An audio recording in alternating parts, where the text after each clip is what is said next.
இந்தியாவின் புள்ளியியல் வளர்ச்சி. பிசி மகாலனோபிஸ். இந்தியாவில் சந்திரகுப்த மௌரிய காலத்திலேயே புள்ளியியலை பயன்படுத்தியிருக்க ஆதாரங்கள் உள்ளன.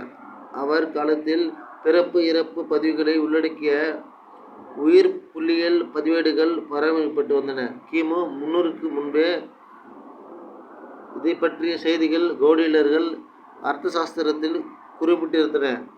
அக்பரின் ஆட்சி காலத்தில் நடத்தப்பட்ட புள்ளி விவர மற்றும் நிர்வாக விவர விசாரணை பற்றி ஐனி அக்பரில் 1595 என்ற நூலில் குறிப்பிட்டுள்ளது. நவீன புள்ளியியல் நிறுவனர் மற்றும் இந்திய புள்ளியியல் தந்தை அழைக்கப்படுகிறார் பிசி மகாலனோபிஸ் ஆவார். 2007 அவர் பிறந்த நாளான ஜூன் 29 புள்ளியியல் நாளாக கொண்டாடப்பட்டு வருகிறது.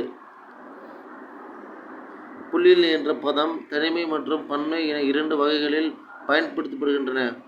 புள்ளியியல் முறை என்ற பொருளில் அறியப்படுகிறது. அதாவது புள்ளியியல் விவர சேகரிப்பு, விவரங்களை முறைப்படுத்தி வழங்குதல், பகுப்பாய்வு செய்தல் மற்றும் விவாதித்தல் என்ற பல பகுதிகளை உள்ளடக்கியது. தனிப்பாடமாக பார்க்கப்படுகிறது. இரண்டாவதாக இது பன்மையில் புள்ளி விவரங்களை குறிப்பிடுகிறது. புள்ளியியல் இலக்கணங்கள். புள்ளியியல் என்பது மதிப்பீடுகளை மற்றும் நிகழ்வுத்தகவல்களை பற்றி அறிவியல். போடிங்டன். புள்ளியியல் என்பது எண்ணிலான விவரங்களை திரட்டி ஒருங்கிணைத்து வழங்கி பகுத்தாய்வு விவரிப்பதாகும். கிராக்ஸ்டன் மற்றும் கவுடன்.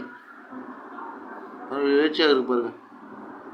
முக்கியமான கொஷின் எக்கனாமிக்ஸில் +2 எக்கனாமிக்ஸ் மிகப்பெரிய கொஷின் பாருங்கள். அதாவது 2வது 5வது இடத்தை மகாலனோபிஸ் சொல்லுவாங்க. வறுமை சொல்கிறது 6வது 5ஆம் திட்டம். யாராவது வீடியோ பிடிச்சதை மறக்காம லைக் பண்ணுங்கள், ஷேர் பண்ணுங்கள், சப்ஸ்கிரைப் பண்ணுங்கள். நம்ம சப்ஸ்கிரைப்